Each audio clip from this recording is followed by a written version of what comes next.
Tudo bem, Carol? Tudo bem, sim. Eu vou compartilhar a tela para a gente poder começar. Tá bom, Maria, obrigada.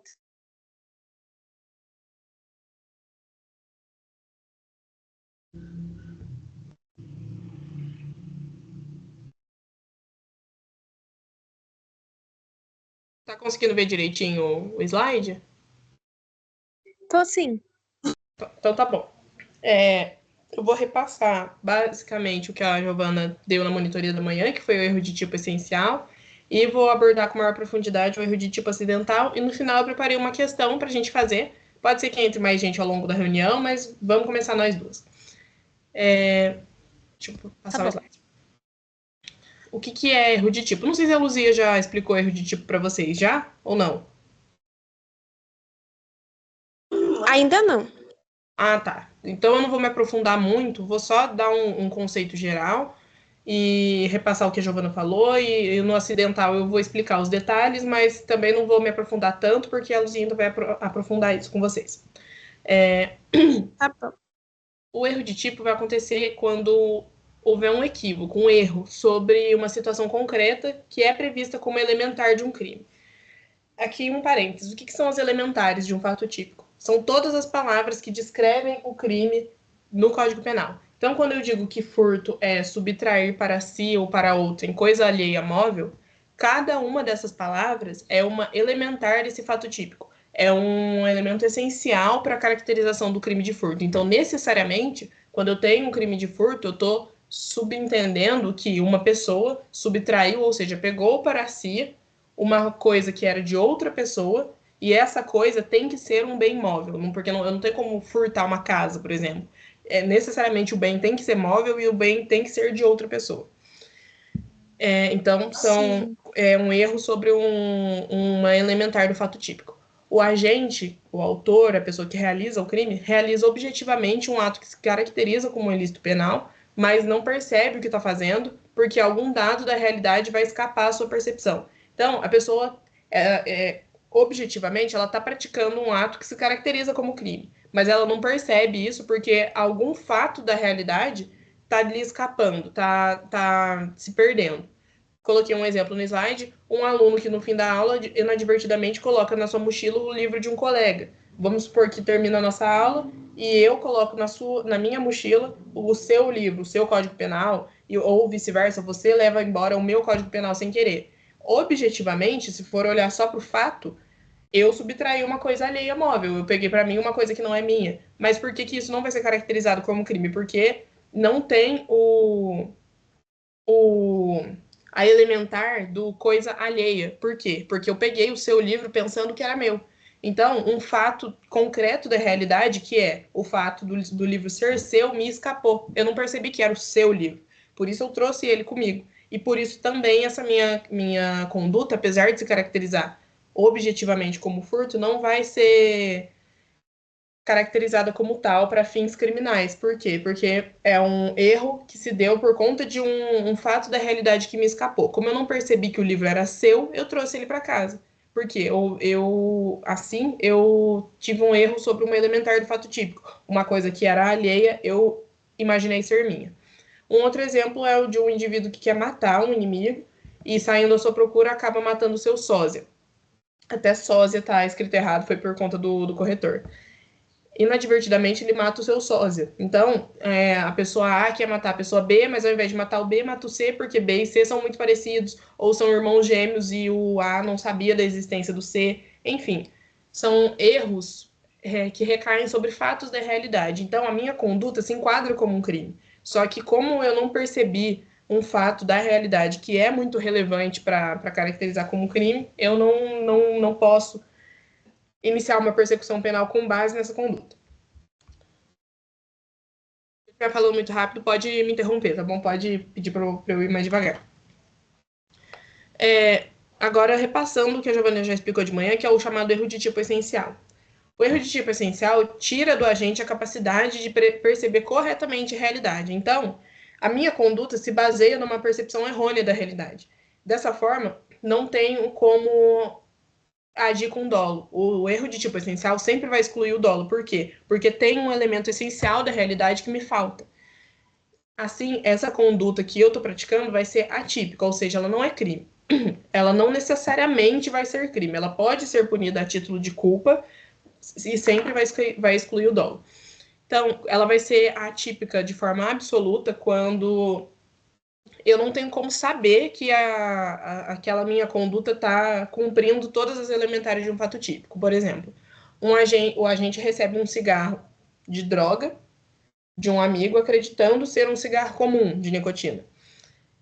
E de um amigo. Então, e como ele não sabe diferenciar, vamos pensar num agente que nunca utilizou um cigarro de droga, ele não consegue diferenciar o cigarro de maconha do cigarro normal. E, mais do que isso, tem um elemento essencial aí, que ele recebeu de um amigo, de uma pessoa da qual ele presume a confiança. Então, ele não tem, ele recebeu de boa fé esse cigarro, ele não tem como prever que ele está cumprindo exatamente a elementar do fato típico da porte do posse de droga para consumo pessoal, que está previsto na Lei de Drogas, a 11.343 de 2006. Esse agente que recebeu um cigarro de maconha ao invés de receber um cigarro comum, apesar de estar cumprindo as elementares do crime de porte de droga para uso pessoal, ele não percebe. Por quê? Porque a realidade lhe falta. Lhe falta a percepção da realidade, que é perceber que aquele cigarro não é um cigarro comum. Então, apesar de ele estar cumprindo as elementares desse fato típico, ele não pode ser punido. Nesse caso, ele não pode ser punido absolutamente. Por quê? Porque o porte e a posse de droga para consumo pessoal se enquadra numa atipicidade absoluta. Nesse exemplo construído, a pessoa não tem como perceber completamente que ele que está incorrendo num tipo penal. Agora, quando essa atipicidade é relativa, exclui-se totalmente o dolo, mas existe uma em relação àquela conduta que foi cumprida, que foi exercida. Mas pode haver a desclassificação do crime para um outro. Por exemplo, se uma pessoa na rua, duas pessoas, uma tropeça, uma tromba na outra, e aí a que foi trombada começa a ofender a que esbarrou sem querer. Por exemplo, uma pessoa ofende a dignidade de outra e essa outra, por um acaso, é um funcionário público. Ofender funcionário público no exercício da função seria crime de desacato. Mas nesse caso aqui não, porque são só dois transeuntes. O funcionário público, por acaso, é um funcionário público, mas não está no exercício da função. Então, não vai se enquadrar como crime de desacato, mas ofender uma pessoa continua sendo crime. Então, aqui, a conduta não se enquadra como o crime específico de ofensa ao funcionário público, que é o desacato, mas vai se enquadrar como crime de injúria, que está no 140 do Código Penal. Então, na atipicidade absoluta, não existe crime. Não há crime porque essa ausência de percepção da realidade faz com que aquela conduta, mesmo sendo elementar do crime, não possa ser criminalizada. Já na atipicidade relativa, existe a desclassificação de um crime para outro. Nesse exemplo construído, deixa de ser um desacato, porque a pessoa ofendida não era um funcionário público no exercício da função, mas continua sendo um crime de injúria, porque a mera ofensa a outra pessoa se caracteriza como tal. Em relação à intensidade, o erro de tipo essencial pode ser chamado evitável ou inevitável. Vão ter outros nomes da doutrina, daí depois, inclusive, eu vou fazer a recomendação de doutrina, daí você pode se aprofundar. Eu vou falar em erro de tipo inevitável quando houver. Deixa eu só subir aqui o microfone. Pronto. Eu vou falar em erro de tipo inevitável quando, pelas circunstâncias concretas, quando pelo caso concreto, eu vou perceber que qualquer pessoa com um raciocínio, um discernimento mediano, incorreria no mesmo erro. Então, quando eu olhar para o caso concreto e perceber que, nossa, qualquer pessoa poderia cometer esse erro, que seria o exemplo nessa construção aqui que eu fiz, seria o exemplo dessa atipicidade absoluta. Receber um cigarro de entorpecente achando ser um cigarro de nicotina comum. Não necessariamente qualquer pessoa seria capaz de diferenciar isso. Então, é um erro que é muito possível, especialmente para pessoas que não têm contato com esse tipo de substância. Então, quando eu percebo que qualquer pessoa poderia incorrer naquele erro, eu tenho um erro de tipo inevitável. E o erro de tipo inevitável, ele é absolutamente atípico. Já no erro de tipo evitável, o equívoco vai mostrar que não seria qualquer pessoa que incorreria nesse erro. Então, vai ficar afastado do dolo, mas pode haver a punição do agente a título de culpa se o crime tiver forma culposa. E aqui eu já adianto que é a minoria dos crimes que tem forma culposa. Poucos mesmo são os crimes que têm forma culposa. Então, no erro de tipo evitável, eu vou olhar para a situação concreta e pensar, nossa, mas isso é um erro tão gritante e grotesco que não seria qualquer pessoa. Aliás, muito poucas pessoas incorreriam nesse erro. O exemplo do livro. Se você levar o meu código penal para casa sem querer, pensando que é seu, isso pode acontecer. Quantas pessoas não têm desse modelinho de código penal que é o meu, vermelho, pequenininho? Então, é passível de confusão. Agora, é diferente você confundir o seu carro com o meu, por exemplo. Não tem como eu confundir um carro. Mesmo que seja do mesmo modelo, você vai entrar no carro e perceber que tem itens diferentes, tem acessórios diferentes. Só não tem como eu querer dar partida no carro de outra pessoa, literalmente pensando que é o meu, porque é muito difícil. Você vai olhar para a placa, você vai olhar para os itens que estão dentro, não tem como. Então, percebe?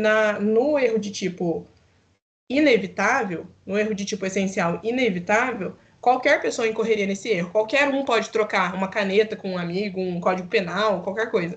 Agora, é muito grotesco, muito gritante o erro de trocar o seu carro com o meu. Então, é um erro de tipo evitável. Nesse caso, pode haver a culpabilização a título de culpa. Sempre vai excluir o dolo. O erro de tipo sempre exclui o dolo, porque não tem como haver dolo se eu não tenho a percepção completa da realidade. Não tem como a minha atitude ser intencional se eu não percebo totalmente a realidade. Mas isso não significa que ela não possa ser punida. Ela até pode, se o erro for evitável e o crime tiver forma culposa. Certo? Tudo bem? Tá dando para acompanhar? Tá dando sim. Tá bom. Agora, esse foi um breve repasso e agora eu vou te explicar o erro de tipo acidental. Que a doutrina vai fazer essa diferenciação entre o erro de tipo essencial e o erro de tipo acidental. No erro de tipo essencial, eu tenho um erro que recai sobre a percepção da realidade. Então, a percepção da situação, do contexto fático, me foge. Então, por isso não existe a punição a título de dolo, porque não tem como eu ser intencional se eu não percebo completamente as situações. Já no erro de tipo acidental, a falsa percepção da realidade não é num contexto geral, recai sobre um dado irrelevante da figura típica. Então, o erro de tipo acidental é quando eu erro sobre o objeto material, sobre a pessoa ou sobre a execução. Mas calma, vou mais devagar. Eu tenho 4 tipos de erro acidental. O chamado erro sobre o objeto ou sobre a coisa, que seria o exemplo de uma pessoa numa adega, num supermercado, quer furtar uma garrafa de champanhe, erra e furta uma cidra. Futuramente, eu vou explicar ainda nessa aula que esse erro sobre o objeto ele é totalmente irrelevante para o direito penal, porque furtando uma garrafa de champanhe ou uma garrafa de cidra, o crime é furto de qualquer maneira, é subtrair para si ou para outrem uma coisa alheia móvel. Então, independentemente do que foi furtado, continua sendo furto. Então, isso é completamente irrelevante. A segunda classificação do erro acidental é o chamado erro sobre a pessoa. Uma pessoa A, por exemplo, o João quer matar a Ana, mas por um erro no seu raciocínio, que é o que a gente vai chamar de erro de representação, ele mata a Bia. Porque ele quer matar a Ana, mas ele mata a Bia. Por quê? Porque a Ana e a Bia são muito parecidas, são sósias, são irmãs gêmeas e ele não sabia da existência da Bia. Por um erro no seu raciocínio, ele quer matar uma, mas acaba matando a outra. Então tem um erro sobre a pessoa, sobre a vítima. Aqui é interessante explicar aqui. Objeto no Código Penal pode ter esse tom de coisa, literalmente, mas tem o que a gente chama de objeto material. Objeto material é contra o que ou quem o crime é praticado. Por exemplo, um furto, o objeto material é uma coisa mesmo, é um artigo, pode, nesse exemplo, uma garrafa de champanhe, uma garrafa de cidra, mas o objeto material do homicídio é a vítima, é a pessoa. Então, o objeto material é contra quem ou o que o crime é praticado. Porque, não sei se também se a Luzia já explicou isso para vocês, mas o direito penal ele tutela bens jurídicos diferentes. Bem jurídico, por assim dizer, entenda-se vida, integridade física, patrimônio, administração pública, são várias coisas que são protegidas pelo Código Penal, vários bens jurídicos. E quando acontece um crime, esse crime se direciona a algum desses bens jurídicos que a gente vai chamar, na ocorrência do crime, de objeto material. Em terceiro lugar, eu tenho chamado erro na execução, ou aberratio ictus, que é errar na prática do delito e, por isso, atingir o objeto material errado. Então, perceba uma certa relação, até uma certa semelhança com o erro sobre a pessoa. Só que no erro sobre a pessoa, o João quer matar a Ana, mas ele não sabe diferenciar a Ana da Bia, ou ele não consegue, ele se confunde. Ele não raciocina bem e acaba matando a pessoa errada. Aqui, ele sabe exatamente quem ele quer matar, mas por um erro na hora de executar o crime, na hora de atirar, por exemplo, ele acaba matando a Bia. Ele atira direcionando para a Ana e ele sabe quem é a Ana, mas ele erra a mira e a bala atinge a Bia, por exemplo. Então, existe uma semelhança, sim, entre o erro sobre a pessoa e o erro na execução, mas a linha é bem delimitada, porque em um ele não sabe exatamente quem ele quer atingir, no outro ele sabe, mas por um erro na hora de executar o crime, ele atinge o objeto material errado. E por fim, eu tenho a chamada aberratio ictus, aberratio ictus é o erro na execução. Por fim, eu tenho a chamada aberratio criminis, que é o resultado diverso do pretendido. Quando a gente quer atingir o bem jurídico X e infelizmente não, erroneamente ele atinge o bem jurídico Y. Por exemplo, uma pessoa quer tacar uma pedra num carro, que configuraria crime de dano, aí vai lá, atira uma pedra, mas erra a mira, ao invés da pedra atingir o carro, a pedra atinge um pedestre. Então, percebe? E as coisas aqui no aberratio criminis, elas podem degringolar de uma forma muito inesperada. Uma coisa é eu jogar uma pedra num carro, outra coisa é eu jogar uma pedra numa pessoa, entende? Isso vai gerar uma lesão corporal culposa, porque a pretensão da gente não era atingir o transeunte, não era atingir o pedestre, era atingir o carro. Só que o resultado foi diverso do pretendido. Ele jogou a pedra até pode ter atingido o carro, mas também atingiu a pessoa. Pense que ele jogou a pedra só resvalou no carro e acabou atingindo a pessoa. Isso pode acontecer também. Aqui o aberratio criminis ele tem até uma certa semelhança com o tema da aula passada, que foi o praeter dolo. Porque o crime praeter doloso é o quê? Culpa no antecedente, dolo no antecedente e culpa no consequente. O resultado se agrava de uma forma inesperada. Então, vamos pensar aqui, eu estou muito irritada com alguém, quero quebrar o carro dessa pessoa. Daí eu pego uma barra de ferro, e o carro dessa pessoa tem aquele insufilme, eu não consigo ver quem está dentro, se tem alguém dentro. Eu pego uma barra de ferro e começo a bater no carro. Só que daí, no que eu começo a bater, eu começo a ouvir gritos e aí eu percebo que tinha alguém lá dentro.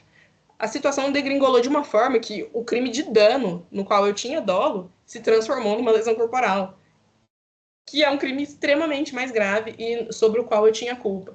Então, existe até uma certa semelhança, posso pensar numa semelhança lógica em relação ao crime praeter doloso, porque aqui no aberratio criminis eu tenho um resultado diferente do que eu desejava. Eu queria atingir o carro, acabei atingindo a pessoa.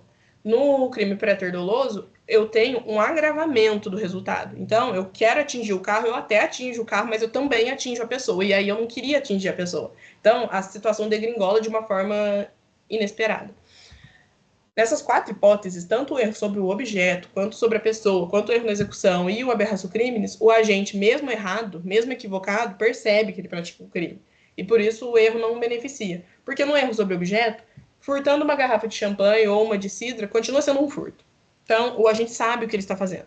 No erro sobre a pessoa, querendo matar a Ana, acabando matando a Bia, continua sendo homicídio. E o agente sabe que ele tem esse ânimo necante, ele tem essa vontade de matar. No erro na execução, mesma coisa. Ele quer matar a Ana, mas ele erra a mira e acaba matando a Bia. Ele sabe, isso continua sendo homicídio e ele sabe que ele praticou um homicídio. E na aberratio criminis, o resultado sai diferente do que ele planejou, até por uma circunstância externa, mas mesmo assim ele sabe que a conduta dele é crime, se caracteriza como crime. Então, mesmo equivocado, mesmo com erro, seja erro sobre o objeto ou erro sobre o resultado, o agente sabe que ele está praticando um crime e justamente por isso o erro não vai beneficiá-lo. Agora, no próximo e último slide, porque essa monitoria de hoje é bem rapidinha, que é só para dar esse panorama geral de tipo acidental e tipo essencial para vocês, né, porque mais gente pode assistir futuramente, as consequências de cada um desses tipos de erro. No erro sobre objeto, como eu comentei anteriormente, o erro sobre objeto ele é irrelevante para o direito penal, porque furtando A ou B continua sendo furto, então isso é irrelevante. No erro sobre a pessoa, o autor vai responder em relação à vítima virtual. E aqui cabe um parênteses para explicar esses dois conceitos, vítima virtual e vítima efetiva. Vítima virtual é aquela contra a qual eu gostaria de ter praticado o crime, contra a qual eu desejava praticar o crime. E a vítima efetiva é aquela contra a qual efetivamente eu pratiquei o crime. Então, nesse exemplo em que o João quer matar a Ana, mas acaba matando a Bia, ele queria matar a Ana, então ela é a vítima virtual. Ele desejava matar ela. Ele acabou, por um erro de raciocínio, matando a Bia. A Bia foi quem efetivamente morreu, então ela é a vítima efetiva. Mas, ocorrendo esse erro de tipo acidental, o autor vai responder em relação à vítima virtual, em relação a quem ele desejava cometer o crime. Então, nesse exemplo, em relação a Ana, e não em relação a Bia. Por que isso tem relevância? Onde que está a relevância prática? Principalmente na hora de colocar as qualificadoras, agravantes e atenuantes, causa de aumento e diminuição de pena. Lá na frente, na fase de formação da pena. Em caso de condenação, a pena dessa pessoa, desse homicida, no exemplo construído, vai ser construída em cima da vítima virtual, em cima de todas as qualificadoras, agravantes, atenuantes, causas de aumento e diminuição que incorreriam sobre a vítima virtual. Então, se a vítima virtual era menor de 14 anos, se a vítima virtual era ascendente ou descendente do autor, se a vítima virtual era, sei lá, era pessoa idosa, se a vítima virtual era gestante, N fatores que incorreriam sobre a vítima virtual é o que vai ser utilizado para a construção de qualificadoras, agravantes, atenuantes, causas de aumento e diminuição futuramente. Por isso é necessário esse conhecimento de contra quem ele gostaria de praticar o crime. Porque eu sei quem morreu, foi a Bia. Mas era a Bia que ele queria matar ou era a Ana? Porque a relevância prática disso vai ser enorme na hora de construir a pena.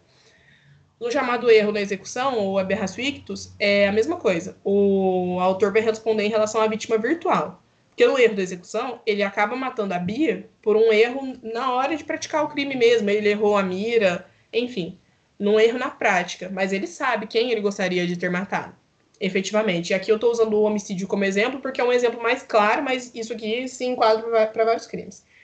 Ele sabe quem efetivamente ele gostaria de ter matado, apesar de não ter conseguido. Então, novamente, ele vai responder em relação à vítima virtual. Lá na frente, na hora de construir a pena dele, o que vai ser levado em consideração é contra quem ele gostaria de ter cometido o crime.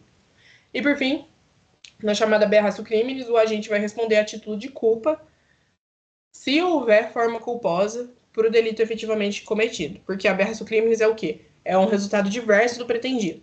Nesse exemplo que eu construí, ou a gente atira uma pedra num carro, ele quer atingir o carro, né, quer praticar um crime de dano. Não consegue, ele erra a mira e acaba atingindo uma pessoa. Esse atingir uma pessoa, automaticamente é uma lesão corporal. Atingindo a pessoa, isso é um resultado diferente do que ele gostaria. Ele gostaria de atingir o carro, acabou atingindo a pessoa. Aí eu vou ter que olhar para quê? Tá, eu tenho uma lesão corporal. Lesão corporal tem forma culposa? Nesse caso, sim. Lesão corporal é um crime que admite a forma culposa, está no 129, parágrafo 6º. Então, ok, ele não conseguiu praticar o crime de dano, mas acabou praticando a lesão corporal culposa. Ele só vai incorrer na lesão corporal culposa porque existe a forma culposa para esse crime de lesão corporal. Assim como se essa vítima tivesse morrido, muito provavelmente ele incorreria no crime de homicídio culposo, porque existe forma culposa para o homicídio. Mas essa não é a regra, essa é a exceção. Poucos são os crimes que têm a forma culposa. Então, no aberratio criminis, o agente só vai responder por alguma coisa se houver forma culposa para o delito efetivamente cometido. Senão, não. Porque, excluindo o dolo, porque o erro de tipo, qualquer deles, o essencial, o acidental, vai excluir o dolo. Não havendo dolo, o agente vai responder em relação à culpa se houver forma culposa para aquele crime. Deu para entender? Ficou alguma dúvida? Pode me perguntar. Deu para entender sim, Maria. Deu? Então tá bom. Eu separei uma questão para fazer agora na monitoria. Só um minutinho que eu vou abrir aqui. Tá bom.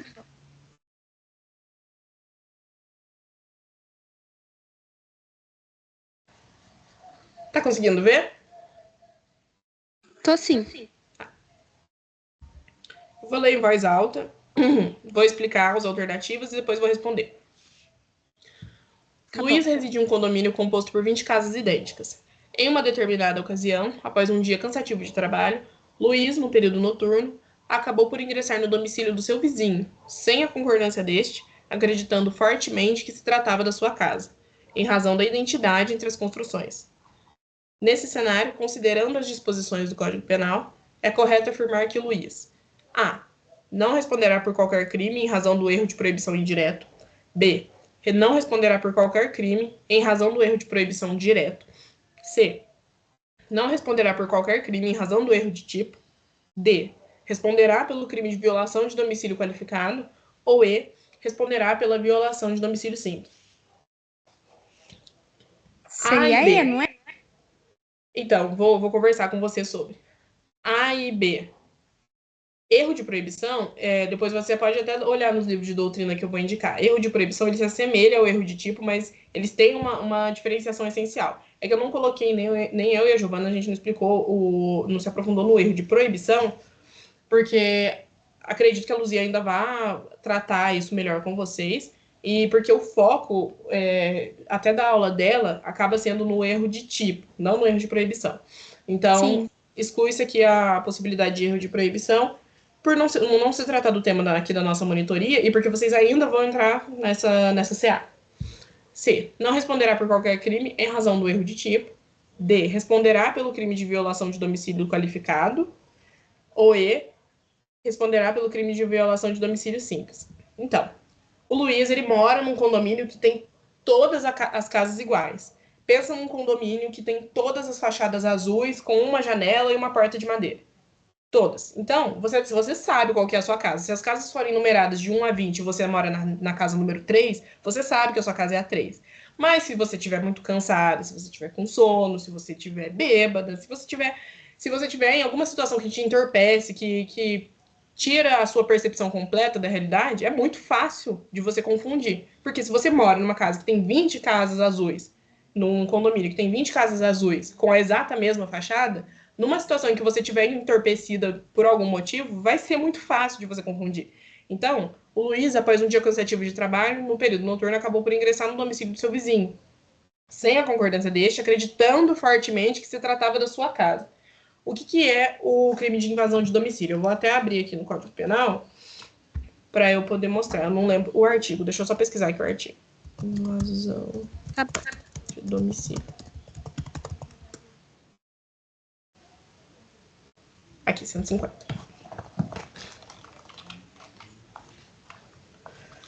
Aqui. Violação de domicílio. Entrar ou permanecer clandestina ou astuciosamente contra a vontade expressa tácita de quem tem direito em casa alheia ou de suas dependências. Então, o que é violar o domicílio de alguém? É entrar de forma clandestina, ou seja, de forma errada mesmo, de forma proibida, ou astuciosamente, ou contra a vontade expressa ou tácita de quem tem direito. Então, o que é violar domicílio tecnicamente? Ou eu entro escondida na casa de alguém, né? Ou eu utilizo de algum subterfúgio, alguma estratégia para entrar na casa de alguém sem que essa pessoa saiba, ou então eu forço a minha entrada na casa de alguém sem a autorização dessa pessoa. Não é o caso do Luiz, porque o Luiz, ele confundiu as casas. Então, ele adentrou na casa do seu vizinho acreditando fortemente de que se tratava da sua casa em razão da identidade das construções. Lembra, é o mesmo exemplo de você pegar o meu Código Penal sem querer achando que é seu. É muito fácil confundir esses códigos penais pequenininhos. Eles são pequenos, eles são vermelhos todos, então, assim como eu posso confundir o meu Código Penal com o seu, vice-versa pode acontecer, e outra pessoa pode confundir o dela com o meu, enfim. Então, essa pessoa não estava forçando a situação para pegar o meu Código Penal, ou não foi de forma astuciosa que ela pegou meu Código Penal. Ela pegou meu Código Penal porque ela achou que fosse o dela. E aqui o Luiz entrou na casa do vizinho dele porque ele achou que fosse a casa dele. Então, aqui, a resposta correta seria a C, não responderá por qualquer crime, em razão do erro de tipo. Por que em razão do erro de tipo? Porque, apesar de a conduta dele, voltando lá para o começo da aula, apesar de a conduta dele se enquadrar como elementar do fato típico de violação de domicílio, ele não tinha uma percepção completa da realidade, e por não ter essa percepção completa da realidade é que ele entrou na casa do vizinho. Então, se eu não tenho como perceber completamente a realidade, eu não tenho como cometer crime na modalidade dolosa. E violação de domicílio não tem forma culposa. Então, não tem crime. Então, a resposta aqui é a C. Entendi. Deu para entender? Deu sim, Maria. Nossa, muito obrigada, viu? Fico feliz. Então, você tinha comentado que era E, responderá pelo crime de violação de domicílio simples. Não, por quê? Você tem que olhar para a elementar do fato. Violar o domicílio de alguém é forçar a entrada contra a vontade do dono daquela casa, ou então eu me esconder, entrar escondido na casa da pessoa. Aqui não foi nenhuma dessas situações. O Luiz realmente entrou na casa do vizinho achando que era a casa dele. Então ele não tinha uma percepção completa da realidade, mesmo porque ele estava muito cansado, o próprio enunciado nos traz isso. Então eu tenho que olhar para o fato típico, para as elementares, e olhar para o caso concreto. O que no caso concreto estava faltando? Aqui, no caso, para ser crime, seria necessário que o Luiz ou forçasse a entrada na casa do vizinho dele, ou entrasse escondido na casa do vizinho dele. E não foi assim, nenhuma das duas situações. Deu para entender? Ficou tranquilo? Alguma dúvida? Ficou tranquilo, sim. Então tá bom. Eu vou voltar aqui para o slide. Eu tenho duas recomendações de doutrina que são aquelas em relação às quais eu baseio as minhas aulas. O Direito Penal Esquematizado, do André Stefan e do Vitor Eduardo Rios Gonçalves. Acho que a Luzia já recomendou para vocês, né? Ela sempre recomenda.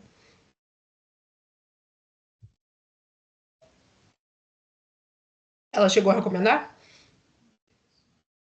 Chegou sim. Ah, sim, imaginei. Então, o direito penal esquematizado, ele é bom, o esquematizado é bom porque ele é muito objetivo, serve para estudar para prova. Eu acho uma maravilha. Nossa, até porque a coleção esquematizada não tem só penal, né? Tem de todas as matérias. Para minha prova agora de direito civil e de direito empresarial, eu revisei as coisas no esquematizado. Ele é uma maravilha. Mas para entender mesmo a matéria, é legal usar uma doutrina de verdade.